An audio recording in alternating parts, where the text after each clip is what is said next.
Hey, what's up, everybody? It's Free Association on Sportsnet.ca. I am JD Bunkis. He is Donnovan Bennett. And we are here to preview the Raptors trade deadline or whatever that might entail. Maybe nothing, maybe something. I don't know how you feel about it. We're going to get to that. And also, this just in. Raptors news of the worst kind. Actually, let me just ask you this. Is this news to you, what we're about to say? Not really. Yeah. No. To me, the news is that the Knicks don't want their trade deadline being run by someone who's not going to be around for the foreseeable future. That's actually really interesting. I hadn't really thought about one component of that here. But for those of you that don't know, by the time this has come out, Adrian Wojnarowski has reported that the Knicks have parted ways with Steve Mills, their general manager. And according to Wojnarowski, and this is his tweet, Knicks owner James Dolan is targeting Toronto president Masai Ujiri to ultimately oversee New York's operations. League sources tell ESPN. He is under contract through 2020-2021 season in Toronto. Masai Ujiri has long been Jim Dolan's dream candidate to run the Knicks, but here's what's already complicating the issue. Ujiri's contract and the Knicks' reluctance to give up draft compensation to Toronto, sources tell ESPN. The other tweet that's already come out since then is that Dolan has already had conversations with one possible candidate, and that's obviously not Masai Ujiri. So the first thing is this is just the Knicks classically being the Knicks. They're heading into the trade deadline. There's rumors that maybe there's some teams interested in Julius Randle, and they fire their GM and leave it in the hands of Scott Perry, who will continue in the role. I guess you can't do anything that's going to ultimately change your franchise too much if you're the Knicks, because that's a 2-year contract. That's kind of when you'd be looking to bring Masai Ujiri in here. But you would still want someone at the helm who feels like they're going to have a long-term future with the team if they're making long-term moves, no? Yeah, or someone who's just going to take the money and the opportunity and hope to knock it out of the park. I mean, That's true. The Mills and Perry hires were lauded around the league. Finally, okay, the Knicks are going to get guys who have been in front offices that have been successful, that are respected by players and agents, that they're going to do it the right way, that they're going to do it through the draft and not worry about making big splashes in free agency, that they're going to let them work, that they're going to let them hire a coach and have that coach foresee a plan for 3, 4, 5 years. And then very quickly, James Dolan made them have a dual press conference, which is super awkward, to say that they weren't happy with where the team was, even though the whole point was this going to be a long, long progression. Then they fire the coach. Now they've fired one of the executives. It's just, even when James Dolan was trying to do the right thing and have a basketball ops group that worked in isolation and made smart long-term decisions for sustained success, he can't help himself. And that's why this is not new news, because we've heard Masai and the Knicks rumored for a while. We talked about, would you trade Kristaps Porzingis for Masai? And some people said, oh, he's a unicorn, for sure. And I said, no, because an executive at a high level is more valuable and has a longer shelf life. And Masai is a unicorn. Than any player, and I suppose Masai is a unicorn. But, I mean, this is very simple. I've said Masai should be interested in New York. It's the Mecca. He just shouldn't be interested in James Dolan. So until James Dolan sells the team, Masai, for someone who values the 2 C's, competency, let's say that in English, competency and character, I don't see how he's getting that in the New York situation. And to make a real life example, so people can see crystal clear what I mean, Temptation Island. It's an outstanding television show. Is it still running? Yeah, oh yeah, yeah. I thought Temptation Island was something that came out when I was like in high school. It did. It's back. And the season just ended. Make sure you watch it on You're my Rogers on reality Demand. TV go-to guy. Like, if I need to know about reality TV, you got it that corner. Proud to have the role. You separate from your partner. You go on an island and are tempted by many singles who are there to tempt you. But then periodically at the end of every episode, at the bonfire, get a little iPad. You can see what your better, or sometimes worse, half is up to. Masai Ujiri doesn't need an iPad. He doesn't need a bonfire. He's seen the bonfire. That is the New York Knicks. It is a bonfire. He's been in the same division. He's fleeced them multiple times. So to think that, they don't have an executive in the role. Masai is thinking, oh my goodness, what a great opportunity. It didn't matter if there was an executive role or not. He's known that he could have that job whenever he wanted. He could snap his fingers. And so ultimately, this is not news. The only news is that it's trending on Twitter. And the only reason is because everyone is following Woj for Woj bombs at this time of year. And because Raptors fans, still with a championship, still with Masai Ujiri saying, we will win in Toronto, we will win again in Toronto, they have an inferiority complex about whatever happens in this team. And if it's not a great player leaving, David Sotomayor, Vince Carter, Chris Bosh, the next worst thing would be the architect leaving. Oh, and Kawhi. And yeah, Toronto's been hurt before, all right? Toronto's got old scars. We've been through the relationships on Temptation Island. We're the guy who goes to Temptation Island who's like, I think she's the one. I've been cheated on before, but not this one. I'm sure there's been that guy. And then she pulls out the iPad and it's like, again? Because it was like Kawhi. We believed it when it was the helicopter. Not to get into gender stereotypes, but normally it's the girl who says that. It's the girl who says the guy won't cheat and the guy cheats? No, it's the girl who's been cheated on before and needs to see the guy be trustworthy, and then she sees the guy in the hot tub. Listen, I'm asking my number one draft choice in the office for a guy who would pass Temptation Island this question, but has a guy ever not cheated on Temptation Island? Like, I feel like if you're the kind of guy who goes on that show in the first place, you're cheating. Like, what are we doing here? They're showing you Temptation Island, and the whole goal. Are the other women ladies of the evening? Like, how does this operate in the sense of, like, it's a guaranteed slam dunk layup? No, I mean, they're Instagram influencers. Slam dunk layup maybe sound like a cheesiest person ever, but yeah. You've asked for the They're Instagram people, it's the same thing. Yeah, you've asked for the Temptation Island analytics. Yeah. I'll give them to you. More often than not, your original assessment is correct. Guy says we need to go on Temptation Island, see what our relationship is like. Girl reluctant, but does it. But what happens is that girl's been tanning for 10 days. They've been working out. And there's 20 guys who are Tanning. feeding into them Working about out. how good they are, and they deserve better. And more often than not, I want to be on that part of the island. more often than not, I would kill that role. the girls go there reluctantly, and they leave with a new perspective, a new assessment on what their market value is. Let's just say that. Man, I love the show. When is it on? Do we have it? Sign me up. This is like throwback times when I used to watch Eliminate when I was in high school late at night. Eliminate. Remember that one? That was a good one. It was basically four jocks calling each other pejoratives for 30 minutes or four girls desperately thinking that this was their break and then ending up in a hot tub that was not full of dreams. It was not full of dreams, ladies. That was more of a Roger Lodge blonde date. Oh, yeah. That was good, type too. of guy. As a great philosopher once said, don't leave like your how we're girl around me, true player for real. Oh, I was going to say, don't bring your girl to Temptation Island. Same. Same. If the island is called Temptation Island, you'd be like, let's not go there. It's like the Titanic. They're like, how close is that iceberg, would you say? Pretty close enough. We should probably steer clear of that iceberg, steer clear of Temptation Island. So the Knicks have had, since Derek Fisher, how many coaches? I don't know. It's their fourth. A guy named Mike Miller, who, honestly, I don't really even know a thing about Mike Miller. Like, it's not Mike Miller, the basketball player. It's Mike Miller, the NBA coach, who is a guy. He's a guy who came from a place. That's what I know about him. Yeah, it's a disaster, man. They've been chanting, the Knicks fans recently, sell the team to James Dolan. And to me, this feels like this is James Dolan's last hurrah. This is his final stand, is if he can get Masai Ujiri, it buys him love in the city. It really does. All of a sudden, he's back into the good graces where, hey, say what you will about James Dolan, the lack of success. If there's an executive that you want in basketball and you trust, Knicks fans would want the guy that burned their bridge. True. You don't think so? He brought Phil Jackson. Yeah, but Phil Jackson, a former Knick, a guy with enough rings for both hands, and it was a mess. It may have been the worst They didn't stretch. bring him to be. They brought him to be an executive, and that was the problem. True, but he's still a winner. And we Sure. have no idea if he was a good executive because he wasn't allowed to be an executive because James Dolan meddles in everything.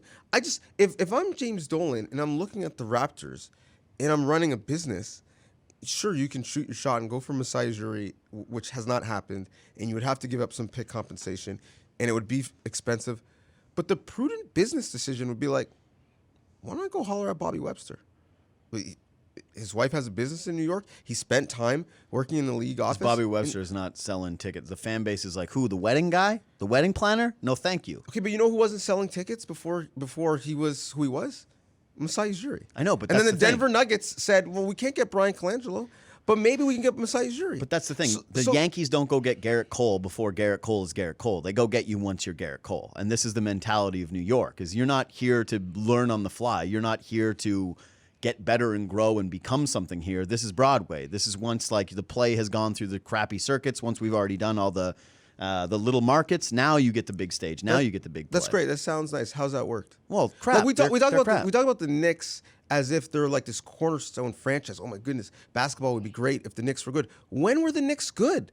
No, they were aight. No, 99. That was a good team. How many banners did they have? None. But that's not just because they sucked. Like bad teams lose. Or good teams lose. They went to one finals, and John Starks shot them out of it. Yeah. But we talk about the franchise. That was a good run of basketball. Yeah. LJ, big shots, Allen Houston. But they're not the Lakers. They're not the Celtics. Sure. They're not even the Spurs or the Heat. To have the audacity to think that this is a cornerstone franchise and people should want to be there. Why? Because their tickets are expensive? Like how many championships do the Knicks have? Dude, I feel like I'm taking crazy pills. I feel like I'm taking crazy pills here. Like, why? Because we did this conversation like a couple of months ago, and I was saying all the things that you were saying, and you were like, but it's the Mecca, but they'll have all the money. Like, they'll be able to afford Masai Ujiri, all these opportunities and all this platform outside of basketball. Yeah, no, I agree that there are many reasons why the draw would be real, not just for Masai, but for the people who are working around Masai. Mm-hmm. Teresa and Bobby, who were in New York, who have worked in the league office. So I get that the draw is real and that it's different if his Giants docuseries is being promoted not just by the Raptors and the outlets here in Canada, but by MSG Network. It's different if he's sitting down with ABC and NBC and not CTV and CBC and City. I get like the sheer numbers of why that would. Cities or Rogers outlet. All the Rogers properties. I get why that would be alluring, but there's a massive roadblock. I am the first to say that it's a threat, but there's a massive roadblock, and that's James Dolan. And my point is, the news that we heard today that James Dolan is interested is not new, and doesn't eliminate the problem, and that would be that James Dolan is the one that's interested. And so that's why what I'm pushing back is the fact that this is trending on Twitter right now. Yeah. Not that Masai would think and entertain it. No, this is old news. We've hashed this conversation to death. In fact, I mean, all I'm going to say about it is the thing that scares me the most is I do think Masai Ujiri cares so much about elevating his country through sport. And if he thinks that this is going to make a major difference, and I don't know if it will, like the stuff you just said makes sense to me, but I can't think on that level. I don't understand at that level of just, how big Masai's reach is here versus in New York and what those equate to in terms of real dollars and contributions from donors, all those things. Like, I don't know. I assume that they're bigger in New York. I just don't know what the gap is. The part that actually scares me the most is what I can understand is that Masai Ujiri, I think, could fix the Knicks. And I bet he thinks he could fix the Knicks. And when it comes to things you can do in sports, you're right. They're not the Lakers. They're not these things. But you know what they are? The Cubs. They're the Red Sox. Red Sox didn't have success for a long time. And then Theo Epstein came, won with both those franchises. And now it's like Theo Epstein is the executive that you'll probably remember the most from your lifetime. And that is the scary proposition here when it comes to Masai Ujiri, is like, if he looks at it as, well, can I become baseball Theo Epstein or basketball Theo Epstein, where I won in Toronto and then I won in New York? Whew. To come full circle with the trading, making your name off of New York and then coming home and rebuilding New York. Like, there's a story that you can tell there that makes me a little scared. So I think Masai's confident in his abilities personally. Yeah. But fixing the New York Knicks is not just isolation in terms of making draft picks, making trades.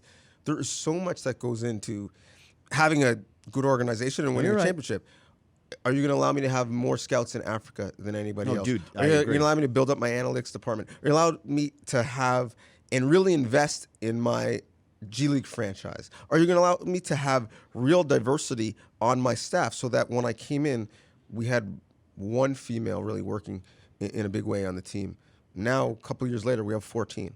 Like, are you going to allow me to do true? that? It is. What, you think I just pulled that No, number I'm out saying, of the sky? no, it's a good number. Are you going to allow me to do all those things, but also are you going to contribute to a culture where all of those things are possible? Everything that we've seen from James Dolan, the answer is no. So unless that changes and Masai is convinced that it will, I don't know. Have you ever heard about the story of the parable, the dog with the bone? Tell me. Refresh my memory. Maybe I've heard it. I don't know it as you're saying. Dad would tell this to me and my brother all the time. So this dog with a bone, he's got the bone in his mouth, and comes up to a stream, and he sees his reflection. And he sees another bone that, when the reflection, looks bigger and shinier. And so he goes after it in the water. And what happens? He drops the bone in his mouth, and it goes down the river. Masai Ujiri right now is the dog with the bone. Like, you can look at afar and see everything in New York and the bright lights and how beautiful it is. But until you walk in that door and really see the lay of the land in this system that you would have to operate with under, I don't know if it's bigger or better. And I think that's why, to this point, he hasn't moved. Now, do I think this is amazing leverage for him? 100%. I don't think there is an executive in sports who has more leverage than Masai Ujiri. Let's just dream up a number. What number could Masai roll across the table to Larry Tannenbaum in a LOI, letter of intent, and say, yeah, that's what I'm going to cost? So, and him saying, no, can't do it. Like, what is that number? I don't even know where you start. But whatever it is, I think Tannenbaum's got to go to the board and be like, it's a lot, but what's the other alternative? So I'm talking out of my ass here, but you're right when it comes to his leverage. I can't remember another executive with leverage like this. Even when Epstein left Boston, there was some contentiousness. And Boston was like, don't worry, we're bigger than you. Toronto doesn't have that here. You're right. Masai Ujiri is the Raptors, man. Like, right now, this iteration, we talk about turnover and losing certain players and trying to build guys back up. I know the Raptors are like this incredible composition of players. They're well coached. They've been able to, like, Kyle Lowry is so unbelievably important in terms of holding a standard to these guys of work ethic and not having games off and all these different things. But I don't think it's a coincidence that the Raptors hit on the guys like Terrence Davis. It's like all those things you mentioned about the Knicks that they don't have, Toronto has because of Masai Ujiri. Like, losing Masai would be losing a real piece of yourself if you're Toronto. Like, he's not replaceable. And the thing that I wonder, this is the talking out of my ass part, is if you're James Dolan and you're sitting there and you're hearing the chants of sell the team, and it's another coach and it's another disaster and you're hated in New York, and the whole reason that you've done this is to be loved, right? You're an owner of a team so that you get love of the city and that you live forever, that your name extends beyond basketball. Do you not go to Masai and say, I know you can have money. I know you can have reach. I know you can have power. But instead of me selling all of the franchise, like, here's a piece of the franchise. Here's the Magic Johnson deal. Here's what Bobby Orr was apparently presented by the Bruins.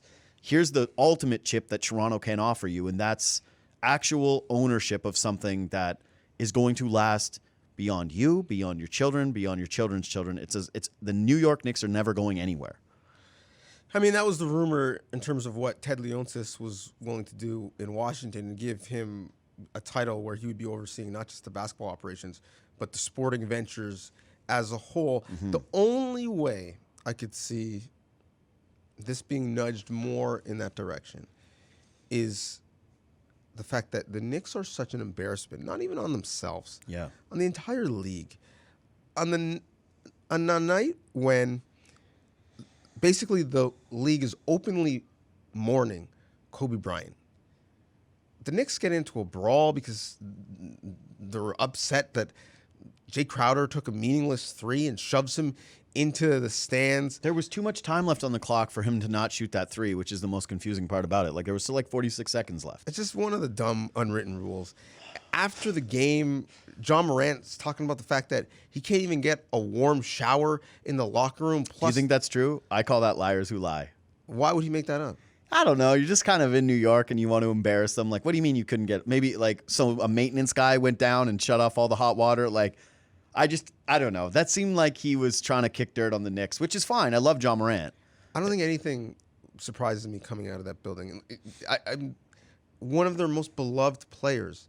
Security put him in a headlock and dragged him out of the building. Yeah, they're a disgrace. Like, you can't make this stuff up. If there was a Ballers for basketball and that was in the show, like, remember Playmakers? If they did that. If someone wrote that Playmakers script, was good, man. well, until the NFL said no more. But if someone made the script of the Knicks, people would be like, "That's unbelievable." Yeah.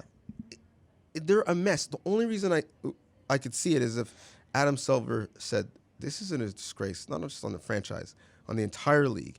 And so the same way David Stern said to Jerry Colangelo, "Hey, guess what? You're gonna go fix Philadelphia because this tanking stuff is embarrassing us." No, you can't make Masai go. I could see Adam Silver, who is friends with Masai, saying, "Man, this is almost bigger than you or the Knicks. This is embarrassment on the league. So give it some consideration." I'm just saying, like, you don't think real talks happen like that at a high level?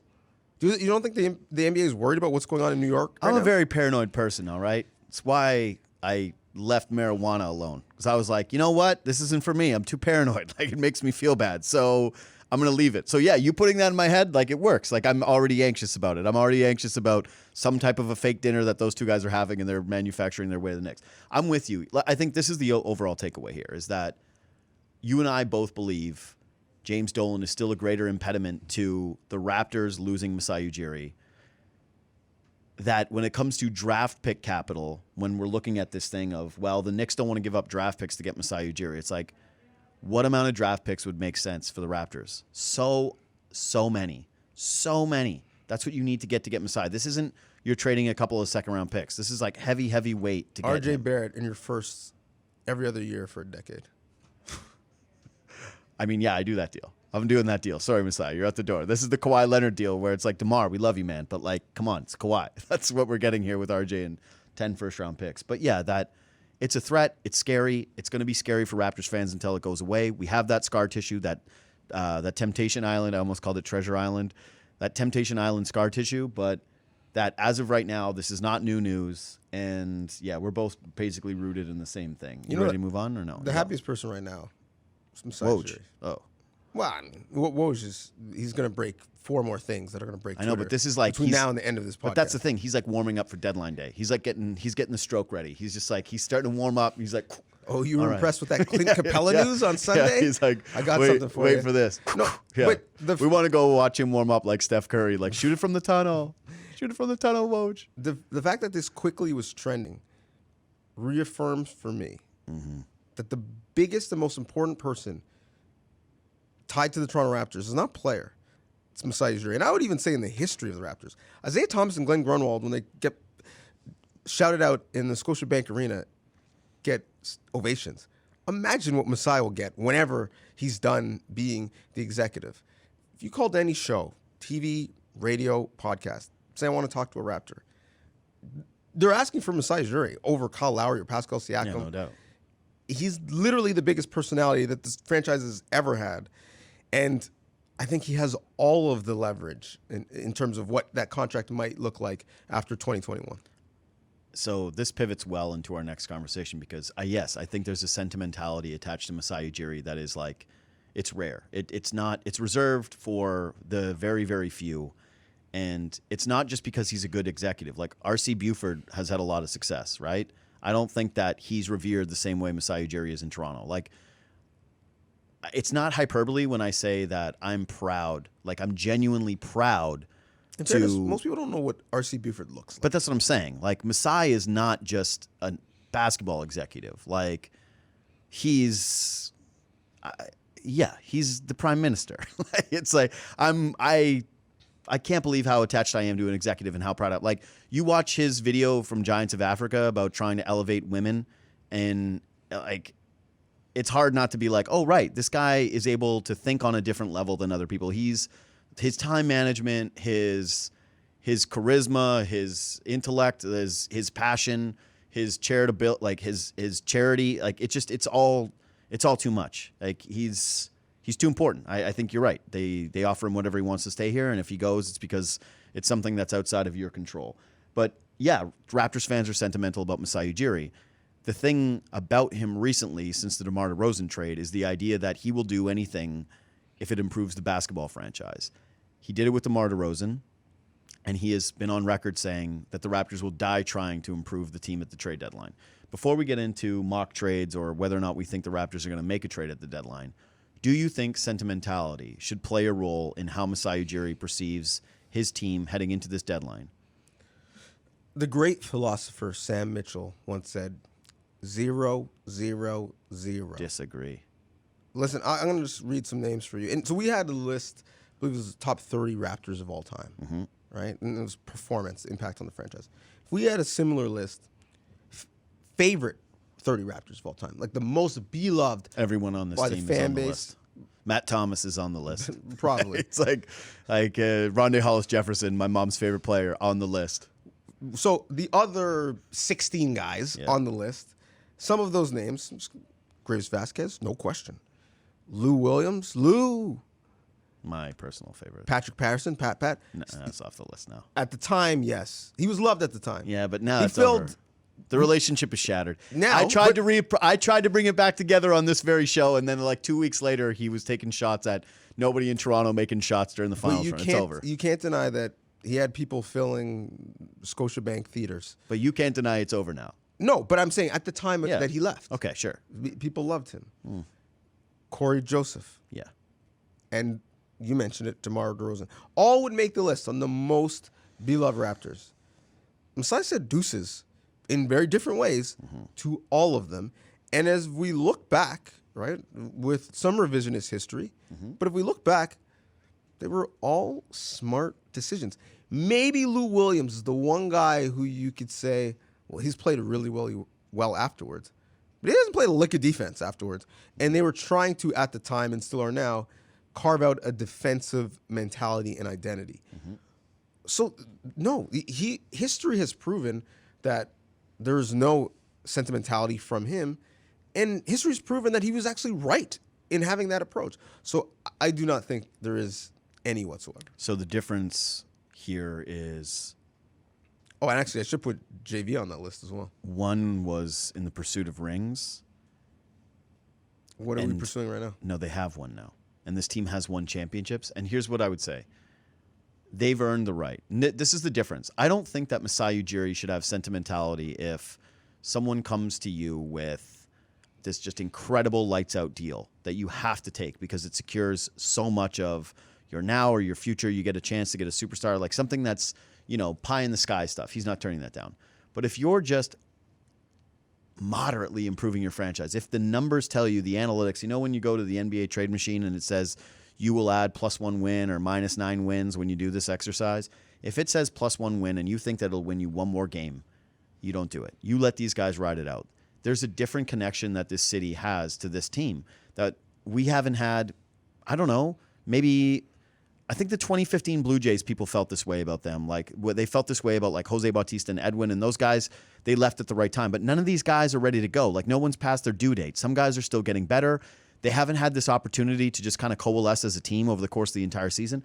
Tim and Sid put this out here. Like the Raptors are 5th in the NBA in most man games lost.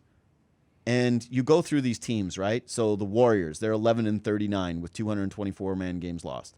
The Wizards, 210. They're 17-31. Blazers, 201, 23-27. Oh, that's pretty respectable.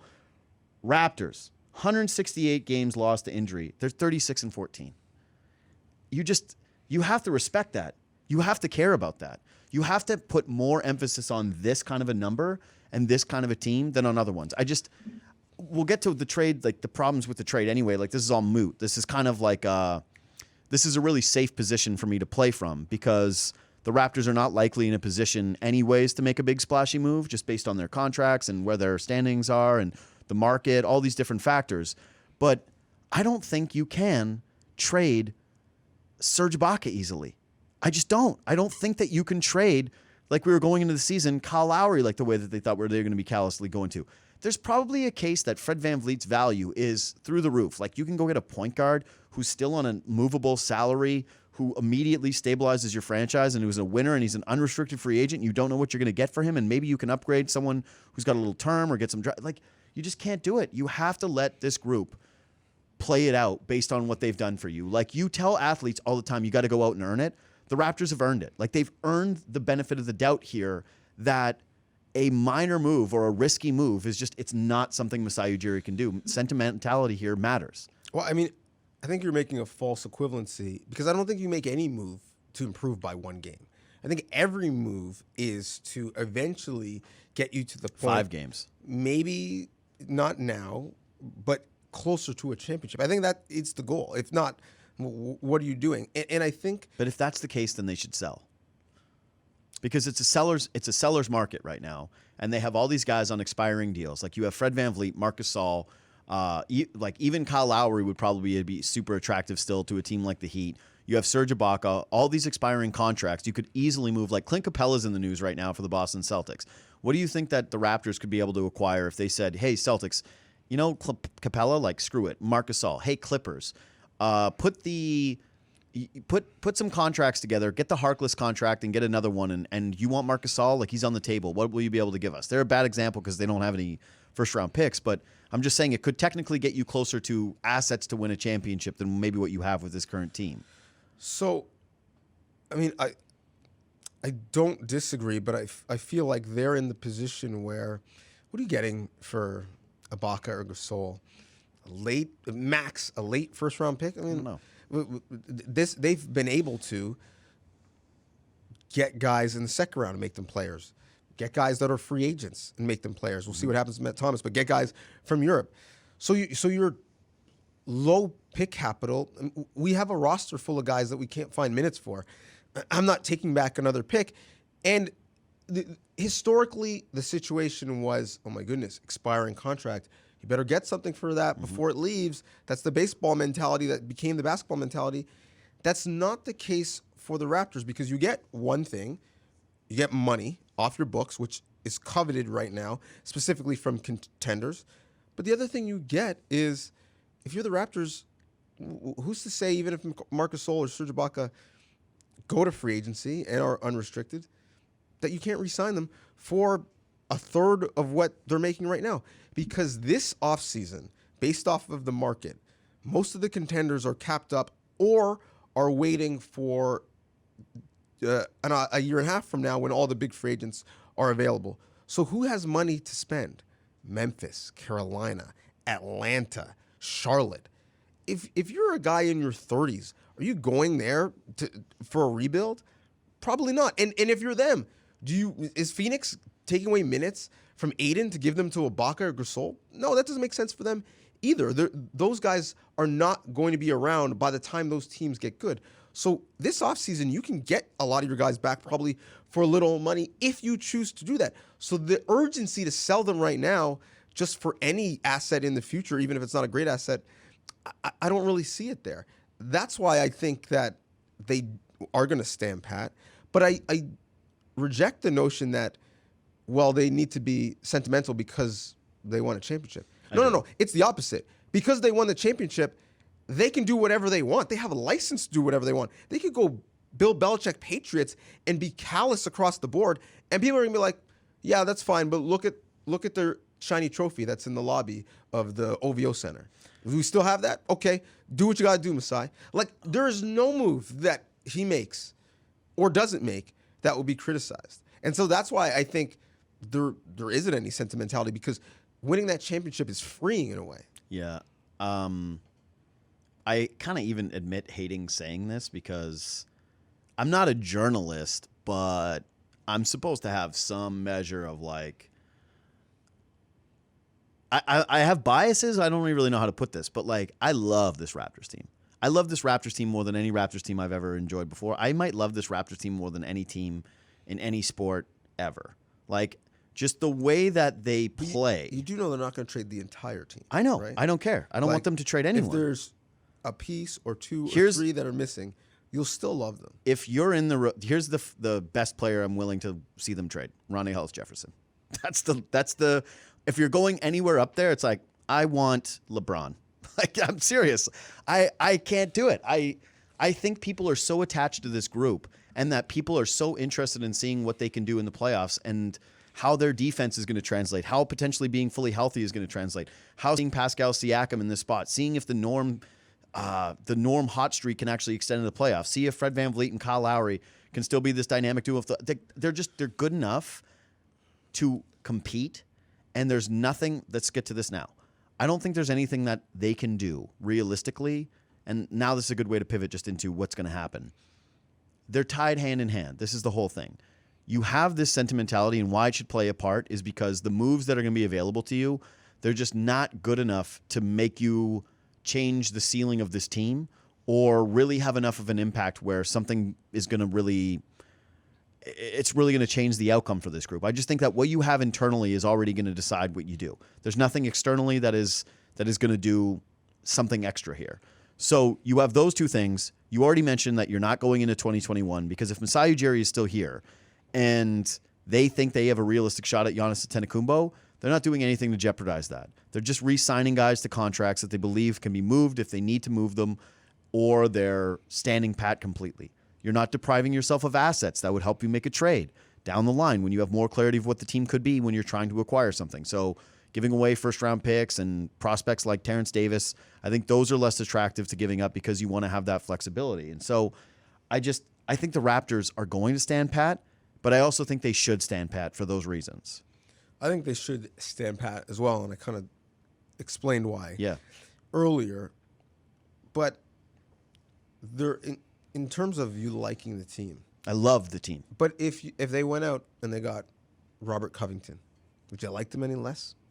If they got who's coming off the team? I actually have a Robert Covington trade for later. Great, he would be a great fit. Yeah. If they went out and they got Andre Iguodala, no, would you like them any less? Yes, because I'm feeling I'm a Ja Morant guy, as I've said on the show. He is my son. I love him like I love this Raptors team, and so if you are in conflict with Dylan Brooks and Ja Morant, like we are not friendly. I don't want to see you in the city, Andre Iguodala. No.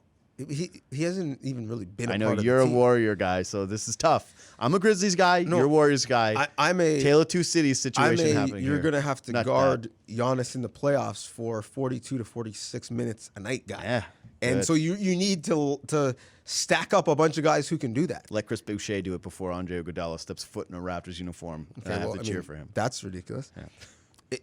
If Drew Holiday was on this team, would you like it any less? How am I getting him his $26 million of Drew Holiday? Serge and Fred? Pass. Okay. I don't think that helps you get to a title more. Who's like the biggest thing of stopping Giannis Antetokounmpo is having Marc Gasol down in the paint and taking that away from him. Like I didn't say Marc Gasol's name. Oh, who'd you Serge? Serge and Fred. It's like no, I can't do it. Freddie V. What's the drop Drew off? Holiday could be an all-star in the East. Yeah, he legit could. And so could Fred VanVleet. He was close. Fred VanVleet was a fringe all-star. He doesn't get that injury. If Fred played out the entire half season with no Kyle Lowry and Kyle's off the team because he's hurt, could Fred have made the all-star team? No. And listen, I voted for him. You voted for him and you can say no? I voted for him because I like him. Oh, you vote. I love how I thought in my brain, like, you had an NBA All-Star vote, like it was a Hall of Fame vote when you were just saying you went online and voted for Fred VanVleet. Correct. In my brain, I'm like, you have a vote for the All-Star game? That's so impressive. JD. God, I'm stupid. Bradley Beal, who is putting up ridiculous numbers. Yeah, loser town. And his wife will let you know about it. Mm-hmm. Was not an all-star. I watched Kobe's 81-point game the other night, and Mike James put up numbers. Like, lots of losers put up numbers. But Bradley Beal, like, he's having a great year. I mean, like, it's not his fault. And actually, his on-off numbers are outstanding. Yeah, like, because when he comes off the floor, they play Tim Robinson. Right, but Trae Young is in the All-Star game. Like, lots of people on bad teams make the All-Star team. Yeah. Bradley Beal is pretty good. I'm just saying. Yeah, he's good. He's really good. I'm not saying he's for the not. Raptors to get a third All-Star and Bradley Beal not be in the game, I think is a bit of a stretch. Okay, so neither of us, we're really lockstep today, which is we're very lockstep. Scared that Masai could leave for the same reasons, but also think it's not going to happen because of James Dolan. We're not lockstep on sentimentality. I think that you should be sentimental about this group. I think that the fan base matters, and ultimately it's an entertainment product, and giving the fans what they want, which I think if you polled most fans, hey, would you do this trade X? Like, you know how people are bad at fake trades because they always overvalue their pieces? Dude. This is kind of the one time where I'm like, do that. Overvalue your pieces because they mean more to everyone. No disrespect to fans. Fans are dumb. Yeah. They are. I'm one. Do you know how many like hateful messages I got after the Kawhi trade when I said it doesn't matter if he leaves, this is a good trade. Mm-hmm. And people were so mad because DeRozan had the loyalty tattoo and because Kawhi was hurt at the time. Mm-hmm. You can't base anything off of what fans want to do. Mm-hmm. I think we've learned... I'm saying this is different. I think we've learned in the last couple years that a popular vote is not the best way to decide things. I don't know what you mean. Okay. I'm just saying, if it were, everything seems fine. If it were up to the fans, like Matt Bonner would still be on the team today. I mean, who doesn't need some spacing? You don't think Matt Bonner could knock it down still? How much better of a shooter is Matt Thomas today than Matt Bonner? Much better. Probably. I just needed to throw it out there. Okay, so I would like to do some fake trades with you before we go. I've prepared a couple, and this is in direct contrast to the things that I've already said in terms of what I think they should do at the trade deadline. I just want a who says no and or no, maybe, yes. Okay. Let me sleep on it. So according to Brad Townsend, the Mavs are kicking tires on Rondae Hollis-Jefferson. They want a wing player. Powell? They lost Powell. They need a guy who can step in, play defense, play that small ball role, give them some energy. Hollis-Jefferson is expiring contract. He's as high as I'm willing to go up. This is my most cowardly trade, and it's also still an overvaluation. The Toronto Raptors trade Rondae Hollis-Jefferson and a second-round pick for Jalen Brunson. So, like, President's Choice version of Fred VanVleet? Like, why? I love Jalen Brunson. Well, here's why. So Kyle is happy that he has a Villanova guy? Like, yeah. What was here's the point Here's of that? why. We've seen before that the Raptors, it gives you a little bit of flexibility when it comes to your ball handlers. Like, now you have a guy who can play in your second unit if you start Fred and Kyle, who can step in, give you good minutes, who's a great crunch time player, who still plays crunch time for the Mavericks all the time. He's really good. I think the Mavericks actually say no to this. But you add a ball handler who has a little bit of term on his contract, which gives you a little bit of flexibility when it comes to the negotiations with Fred VanVleet. It gives you a little bit of insurance if you lose one of your 2 point guards who have been banged up this season. It gives you someone who's like a lot better of a ball handler than Patrick McCaw if one of those two guys goes down. It's an area of need for a clutch player who fits the mentality of the team, who plays like the guards you have. And a second-round pick? No. I can't do that. Point guards are a dime a dozen. 3 of the first 4 picks in the draft are going to be point guards. The Raptors aren't going to get any of them, but there are a bunch. The Oklahoma City Thunder have 3 point guards that are better than Jalen Brunson. Like, I just don't think. No, and I really like Jalen Brunson. I like him too, but that don't impress me much. So I would say yes to that trade. Okay. Even with my whole spiel about sentimentality, all these things, it doesn't extend to. Sorry, Mom. Mom's favorite player, Rondae Hollis-Jefferson. We went to the game on Sunday together, and not in the lineup against the Chicago Bulls. She's like, Marc Gasol, who cares? Norm Powell, who cares? She's like, is Rondae Hollis-Jefferson back? I'm like, I don't think so. She's like devastated by it. It's really, really tough. And she had to watch McCaw. It was tough. At least Terrence Davis went off for 31 points, which was really, really fun. All right, this is my a lot more fun trade. The Detroit Pistons call. And they say, you know what? We couldn't get the Dwayne Casey for Nick Nurse. No. We couldn't get the... speaking of things fans were wrong about. Ooh, tough one for the old fans. I was wrong. I was not. I was always on the right side of history with that one. Thank you. I'll take that. I'll take one of my wins where they're due. The Toronto Raptors call, and they say, listen, you can't get a first-round pick for D. Rose, but what you can have is Terrence Davis and Norm Powell. Who says no? Wait. For Derrick Rose?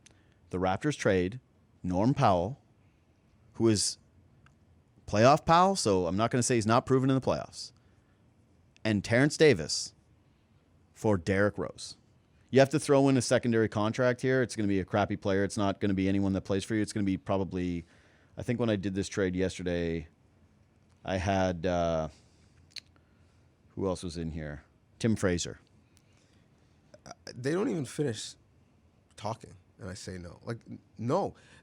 They are one of the I teams. also say no, by the way. They are one of the teams that, if you've been paying attention or been listening, that are going to be willing to throw the bag at Fred VanVleet because they see him as someone who could be a lead guard. They have Derrick Rose in their building right now. We want to talk about fringe all-stars. I suppose he was a fringe all-star as well. Derrick Rose Fred. is the only good thing that's happened to that team this season. Like, he's been great. But he's not a better three-point shooter. Nope. He's not a better defender. But let me just ask you this. He's not a better facilitator. So, I mean, he has a lifetime. Yes, he is. The Norman Terrence? For sure he is. No. Than Fred. Oh, but Fred's not on the deal here. But why? So then why am I? Whose minutes is he taking? This is it. This is what's happening here. You're now looking at your team and saying you have a guy you feel more comfortable closing and scoring in isolation. Norm might be that guy, and he's shown flashes of being that guy, but he's not Derrick Rose pedigree of a closer. Neither so is he's Terrence playing Davis. at the 2? Is that what you're saying? He is playing at the 2, or you're playing small ball lineups where you're employing 3 guards, just like your Oklahoma City Thunder. I'm just saying that the one concern with I'm playing devil's advocate here. 3 guards can defend. I'm playing devil's advocate here. Your one concern with the Raptors is what? Heading into the postseason. Whether or not Pascal Siakam can score in crunch time. Whether or not, I don't think Kyle Lowry should be the guy that's taking the final shot anymore.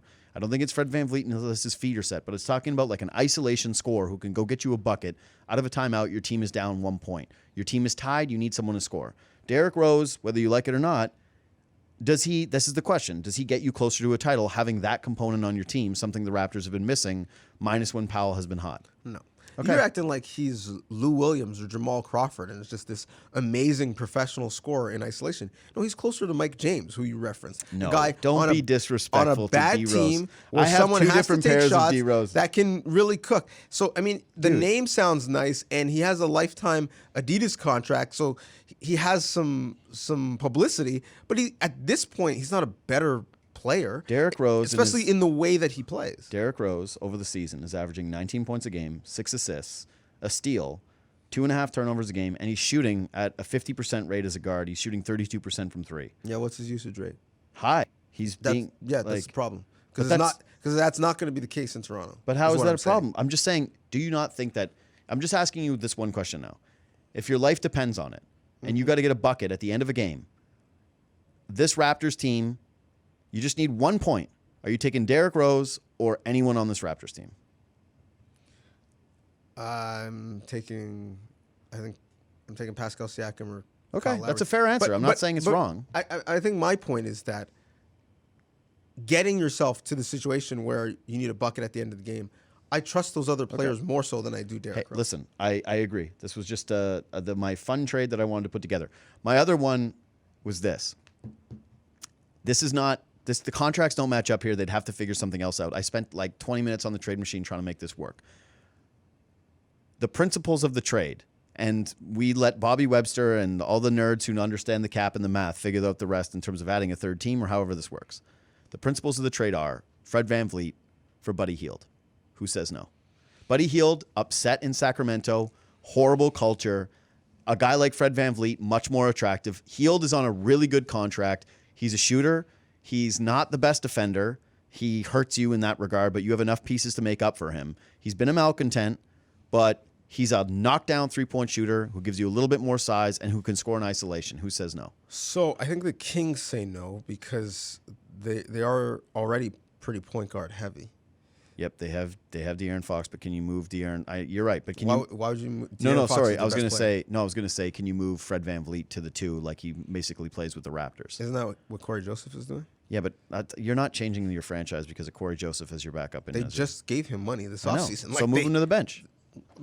I guess. It's just the way they've constructed their team. It doesn't seem like that would be the logical move to take a player at a position of need, remove him to add a player at a position of theoretical strength, if not by skill, but certainly by numbers.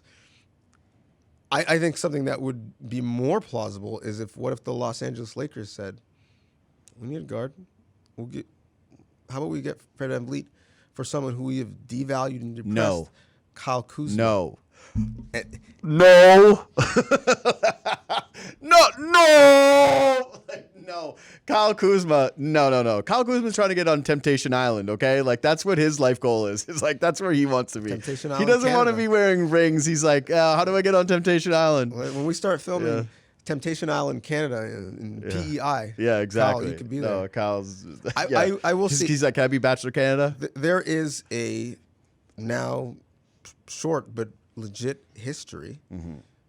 D'Angelo Russell, Julius Randle, Brandon Ingram, Of guys who've Ball, left the Lakers and been better. who have left the Lakers. I don't know if Ball's better. Ball stock is the same. He's not worse. Put it this way, 'cause he couldn't be. They're willing to part from Drew Holiday. Yeah. So they think he's better. Yeah. Who have left the Lakers and with I feel no way about real situations and real opportunity have revitalized their careers. And the guy who they valued internally more than any of those guys, because they wouldn't put him in a deal, is Kuzma. Yep. And now Big the mistake. situations have changed. But could Kuzma, in a different situation, you have a guy who can shoot threes, he can go from a 3-4, still young, athletic, on a pretty good contract as of right now. Mm-hmm. Could that be someone where, oh man, in the right situation, he takes a step or two? This guy who's on Team USA.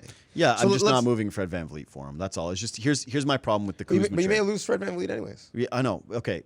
If you find that out, maybe you're trying to trade him. I just think you could get more back. Here's my problem with Kuzma. Is like, where's he playing? It's the Lakers' problem. It's like, you're starting your bigs. Like, one of your bigs is closing. You're not playing Siakam at the 5. Siakam's playing the 4, and he's not a 3. Like, he needs. I'm not certain he's not a 3. I mean, the Lakers have kind of tried to make him a 3, and he's not a 3. So I don't see it. I don't see the fit. I just feel like he comes off and he ends up being a bench scorer. It's like you're trading a starter in Fred VanVleet, a guy who's just this incredible defensive guy who can knock down a huge shot for you, who's proven it in the past, who your team loves, who fits with the composition of the group. I know that you're only throwing it as a hypothetical, and you're saying no to that deal as well, right?